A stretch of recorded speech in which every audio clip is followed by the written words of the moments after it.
Hello दोस्तों, तो आज हम देखेंगे मैथ ऑब्जेक्ट एंड साथ में डेट टाइम के साथ हम कैसे काम कर सकते हैं। ठीक है, तो चलो स्टार्ट करते हैं। ठीक है, तो हमारा सेटअप सेम है। हमने एक नया फाइल बनाया है मैथ और डेट के लिए, और उसे इंक्लूड कर लिया है index dot H T M L में। ठीक है, जो यहाँ पे आपको दिख रहा है। ठीक है, और साथ में index dot H T M L को हमने लाइव सर्वर के साथ ओपन कर दिया, जो यहाँ पे आप देख रहे हो। ठीक है, इसका कंसोल यहाँ पे ओपन है। ठीक है, तो चलो स्टार्ट करते हैं। तो हमने कुछ वेरिएबल्स बना दिया, एक तो वैल्यू नाम से बना लिया। ठीक है, और एक रिजल्ट के नाम से। ठीक है, और मैंने रिजल्ट को यहाँ पे लॉक कर रहा हूँ। ठीक है, तो करंटली इसे अनडिफाइंड है क्योंकि हमने कुछ वैल्यू नहीं डाला उसके अंदर। ठीक है, चलो अब स्टार्ट करते हैं। ठीक है, तो देखो सबसे सॉरी कंट्रोल जेड, ये देख सकते हो आप मैथ डॉट पाई। मैथ ऑब्जेक्ट के अंदर हमारे पास पाई का वेरिएबल है। मान लो कि कल हम जाकर किसी क्या बोले किसी शेप का हमें एरिया निकालनी है या फिर वॉल्यूम निकालनी, तो उन केस में हम मैथ डॉट पाई से हम पाई का वैल्यू निकाल सकते हैं और बाकी का कैलकुलेशन कर सकते हैं। ठीक है, तो ये है। उसके अलावा देखो क्या है कि हमारे पास कुछ मेथड्स है, यूटिलिटी मेथड्स है मैथ के अंदर, जो हम यूज कर सकते हैं अपने मैथमेटिकल कैलकुलेशन के लिए। ठीक है, तो सबसे पहले एब्सोल्यूट देखो। तो ये एब्सोल्यूट क्या करता है कि कोई भी वेरिएबल माइनस हो या प्लस हो, उसे प्लस करके दिखाता है वैल्यू। एब्सोल्यूट का मतलब ये है कि वो ना निगेटिव में देखेगा ना पॉजिटिव देखेगा, वो बस देखेगा कि वैल्यू क्या है। तो जैसे अभी तो फिलहाल कुछ समझ नहीं आ रहा हो क्योंकि उसने वही प्रिंट किया है जो हमने यहाँ पे डाला, बट अगर हम यहाँ पे माइनस डाल दूँ तो आप देख सकोगे ये माइनस इग्नोर कर रहा है। ठीक है, ये क्या कर रहा है, उसका जो एब्सोल्यूट वैल्यू है वो सिर्फ ला के आ रहा है। ठीक है, तो इसीलिए बता रहे थे कि ये क्या करता है, जो निगेटिव वैल्यू को प्लस कर देता है, अगर सिंपल शब्दों में बोले तो। ठीक है, नाउ हमारे पास है सेलिंग। ठीक है, तो एग्जैक्टली सेलिंग और फ्लोर वाली कॉन्सेप्ट वही सेम है कि घर का जो छत है और नीचे वाले जो सरफेस है, फ्लोर है। ठीक है, वो दोनों का मतलब सेम ही है। ठीक है, फ्लोर का मतलब नीचे वाली छत और सेलिंग का मतलब सॉरी नीचे वाली सरफेस, और सेलिंग का मतलब ऊपर वाली छत। ठीक है, तो ये जो 25.6 है, ये किसके किसके बीच में आती है। ठीक है, 25 से 26 के बीच में, ये जो अगर इंटीजर की बात करो। ठीक है, तो इसका जो फ्लोर वाली वैल्यू क्या होगी, ये वाली वैल्यू 25 वाली, यानी नीचे वाली वैल्यू। ठीक है, और वही सेलिंग की वैल्यू अगर बोले तो क्या होगी, 26 वाली वैल्यू। ठीक है, यानी कि नियरेस्ट इंटीजर जो इससे बड़ा हो वो सेलिंग वैल्यू होगी, और नियरेस्ट इंटीजर जो इससे छोटा हो वो फ्लोर की वैल्यू होगी। ठीक है, तो देखो यहाँ पे सेलिंग के केस में क्या देगा, हम क्या एक्सपेक्ट करेंगे, सेलिंग का मतलब 26। ठीक है, छत वाली, तो देखो अब 26 दिया। अगर हम यहाँ पे फ्लोर वाली देखो करें तो ये फ्लोर वाली 25 देगी। ठीक है, सिमिलरली हमारे पास राउंड करने के लिए है। ठीक है, तो ये क्या करता है कि जो दशमलव के बाद वाले जो वैल्यू है उसके बेसिस पर डिसाइड करता है कि ये सेलिंग के लिए जाएगा या फिर फ्लोर के लिए जाएगा। ठीक है, तो अगर 5 से 9 है दशमलव के बाद, ठीक है, तो वो फ्लोर सेलिंग के लिए जाएगा, यानी कि जस्ट नियरेस्ट बड़ा वाला जो नियरेस्ट वैल्यू होगा वो पिक करेगा। और अगर हम वो 5 से छोटा हो, मीन्स 0 से 4 के बीच में हो, तो वो छोटा वाला जाएगा। ठीक है, तो यहाँ पर मैं अगर 4 कर दूँ तो देखो ये जाएगा 25 के लिए, अगर मैं 5 कर दूँ तो फिर ये 26 के लिए जाएगा। ठीक है, क्योंकि देखो सिंपल याद रखो, 0 से 4 के बीच में होगा तो ये जाएगा फ्लोर के लिए, और अगर 5 से 9 के बीच में होगा तो वो जाएगा सेलिंग के लिए। ठीक है, तो ये हो गया। ठीक है, यानी कि उससे जस्ट नियरेस्ट बड़ा वाला हो गया, और अगर 0 से 4 होगा तो उससे जस्ट नीचे जस्ट छोटा वाला जो नियरेस्ट इंटीजर होगा उसके लिए जाएगा। ठीक है, पास वाला इंटीजर।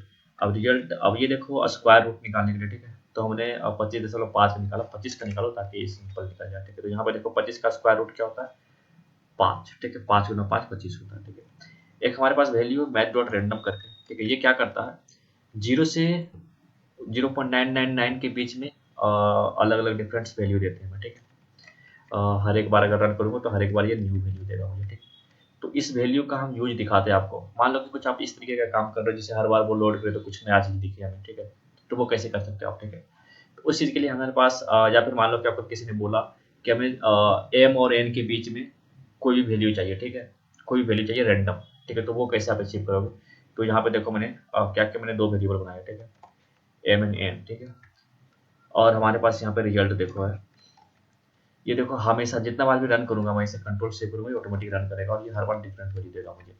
ठीक, अब ये हो क्या रहा है मैं दिखाता हूँ। पहले मैं यहाँ पर जो भी मैंने किया ना वो फिर से एक बार इसे सेम कर दूँ, फॉर्मूला बना लो। ठीक है, ताकि आपको समझ में आए कि चल क्या रहा है। ठीक है, चलो ये समझ में आ गया। देखो क्या हो रहा है, हमने क्या किया, मैथ डॉट रैंडम क्या करता है, 0 से 1 के बीच में कोई भी वैल्यू देगा। ठीक है, तो हम क्या कर सकते हैं, हमारे पास फॉर्मूला सिंपल याद रखनी है कि m-1 का जो वैल्यू होगा वो उसे मल्टीप्लाई कर देंगे, तो ये क्या होगा 0 से 30 के बीच में। ठीक है, जैसे मैं बता दूं कि हमें क्या करनी है कि हमें चाहिए 0 से 30 की वैल्यू में आ जाएगी, ठीक है। अगर उसमें हम 0 से 30 की वैल्यू ही हमेशा आएगी, मैं पूरा स्टेप बाय स्टेप दिखाता हूँ, ठीक है। जैसे मान लो कि ये जो वेरिएबल होगा मैथ डॉट रैंडम, ठीक है, मैथ डॉट रैंडम 0 से 1 के बीच में होगा, ठीक। तो 0 से 1 के बीच में हमें गुना कर लेंगे, ठीक है, गुना कर सकते हैं दोनों के बीच का जो डिफरेंस होगा, ठीक है। तो यहाँ पे क्या होगा, 30 होगा। तो इसका जो वैल्यू होगा वो कितना होगा, 0 से मैक्सिमम 30 जाएगा, ठीक है। समझ में आ गया, 0 से मैक्सिमम 30 जाएगा, ठीक है। और अगर हम इसमें 20 ऐड कर दें, ठीक है, अब यहाँ पे अगर हम प्लस 20 कर देते हैं,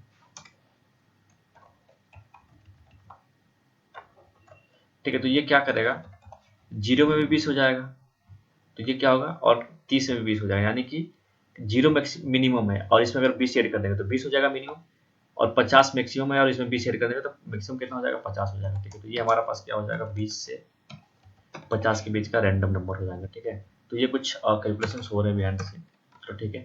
तो अब देखो ये हमारे पास जितना बार भी मैं रन करूंगा ये हमें डिफरेंट वैल्यू देंगे, ठीक है, ये देख लो आप, ठीक है। चलो समझ में आ गया। तो इतने कुछ मेथड्स थे मैथ ऑब्जेक्ट के अंदर, तो मैंने एक्सप्लेन कर दिया। अब नेक्स्ट है डेट, ठीक है। तो देखो हम सिंपली क्या कर सकते हैं, यहाँ पे देखो करंट डेट का ऑब्जेक्ट कैसे बनाते हैं, ठीक है, करंट डेट, ठीक है। इसके अंदर हम चाहे तो वैल्यू भी डाल सकते हैं डेट का, और ये हमें लिए वो डेट फॉर्मेट करके दे देगा, ठीक है। जैसे मान लो कि मैं यहाँ पे, चलो अभी रहने दो, ठीक है। अभी ये अगर करंट डेट है तो ये करंट डेट के लिए हमें क्या करनी है, न्यू, और न्यू के साथ डेट वाली जो क्लास है उसे कॉल कर देते हैं, ठीक है, कंस्ट्रक्टर को। तो हमारे लिए वो करंट डेट बना के दे देगा, ठीक। अब मैं यहाँ रिजल्ट के जगह पे करंट डेट कर देता हूँ, ठीक। करंट डेट से आप देख सकते हो कि इसमें डेट के अंदर क्या क्या है, संडे है, आज कौन सा दिन है, फिर जुलाई मंथ है, डेट क्या है, 31 है और 2022 है, ठीक है। उसके साथ डेट एंड टाइम सब कुछ दे रहा है, ठीक है। ग्रीनविच मीन टाइम यानी कि जो हमारा टाइम जोन है वो क्या है, सारा कुछ दे रहा है, ठीक है। ये IST है यानी इंडियन स्टैंडर्ड टाइम है, ये भी बता दिया, ठीक है। अब हम चाहते हैं कि इससे सिर्फ फुल ईयर निकाले, ठीक है। तो फुल ईयर कैसे निकलेगा, ये देखो, ठीक। अब मैं यहाँ पे रिजल्ट भी आगे कर देता हूँ, ठीक।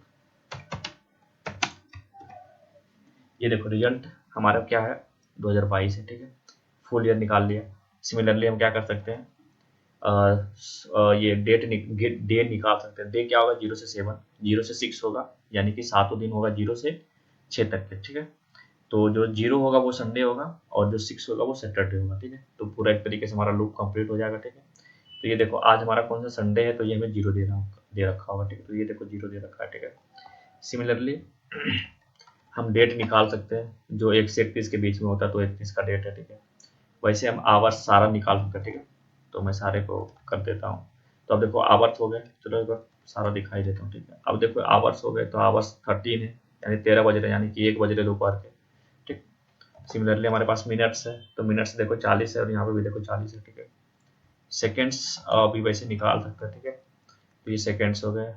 अब हमें मंथ भी निकल सकता है, ठीक है। 0 से 1 के बीच में, 0 से 11 के बीच में जो हमारे मंथ है वो भी मिल सकता है, ठीक है। तो अभी मंथ है हमारा जुलाई, होना चाहिए था 7th मंथ है, तो ये क्या होगा, 0 से स्टार्ट हो रहा है तो ये 6 होगा, ठीक है। यानी कि यहाँ पे आप देखो 6 वैल्यू, ठीक है। नाउ गेट डेट टाइम, ये जो मेथड है करंट डॉट गेट टाइम, ये क्या करता है कि जो करंट टाइम और 1 जनवरी 1971 का रात का 12 बजे का जो टाइम है, दोनों के बीच का डिफरेंस निकालता है सेकेंड में, ठीक है।